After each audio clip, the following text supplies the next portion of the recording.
నేనే మార్గమై ఉన్నాను, నేనే సత్యం, నేనే జీవం. ఆల్ఫాని కూడా నేనే, ఒమేగాని కూడా నేనే, ఆది అంతం నేనే. మొదటి వాడిని నేనే, కడపటి వాడిని నేనే. ప్రభు, నేను చావు కోసం ఎదురు చూస్తున్నాను. ఇకపై మరణం ఉండదు, దుఃఖం ఉండదు, ఏడుపు ఉండదు, చింత ఉండదు. నేనన్నిటినీ నూతనీకరిస్తున్నాను. అవును,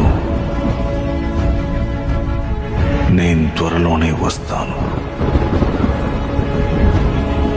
ఆ దేవుని కృప అందరికీ తోడుండుగాక.